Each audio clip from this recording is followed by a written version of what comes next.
Good evening. What's happening? It's almost 2021. About to put this 2020 in the books, the craziest year in history.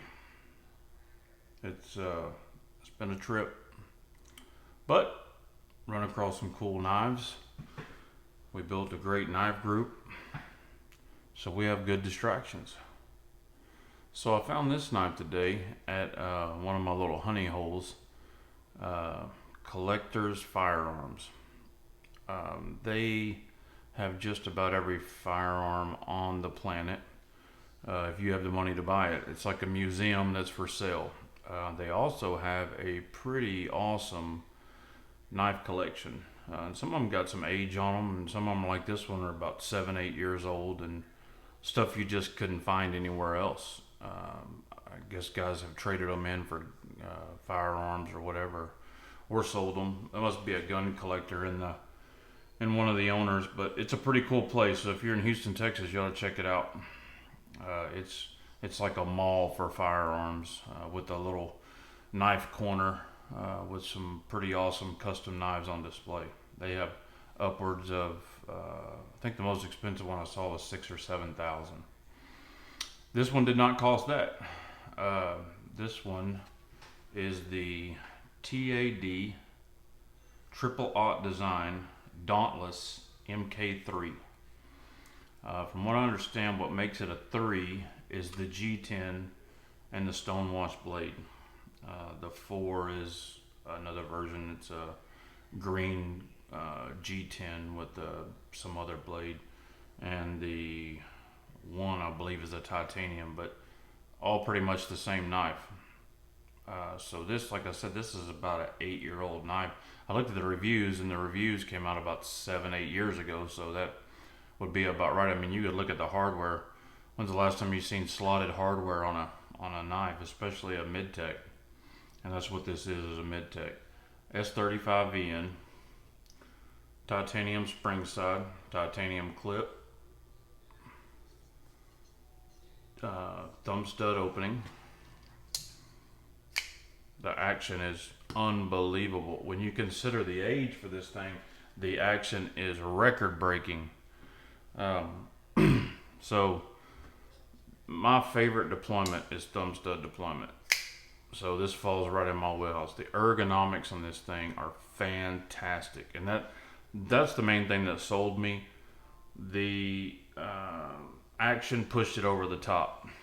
So this is a mid-tech version of a custom. The fact that this thing is this old, and it has been used a little bit, it has some carry marks on it. So it wasn't a safe queen, whoever owned it before, but it still looks new. It still had what appeared to be the original edge on it. I put my edge on it, mirror edge on it. Came out really nice. It's got cage bearings. They're just phenomenal. I mean, it flops right out. For the time period, it was almost exclusively customs that had cage bearings. Just didn't hardly find bearings in a production or a mid-tech. The term mid-tech I don't even know existed back then. So let's look at the size. I think it's about the perfect size EDC. There's the Rat 2. Let's see here. There's a good size comparison.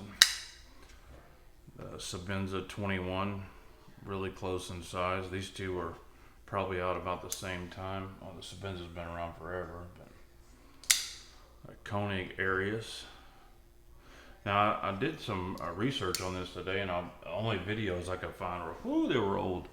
It was like guys first starting off doing reviews. Maybe they'd done 1 or 2 reviews, and there just wasn't great reviews on it. Nick Shabazz actually had a review on it. I think this was one of the first great mid-techs that actually made it to the review scene. But it's just a fantastic knife, man. It's just no bells and whistles. So the Triple Aught Designs, if you don't know who they are, they do everything tactical, mainly clothing when I looked them up. But they do a lot of collaborations with like Hinder and a lot of really high-end, other than that, high-end knife makers. I couldn't tell you their names offhand, but this knife is 100% made in the United States. You can see their logo right there, USA on the back. Just extremely cool.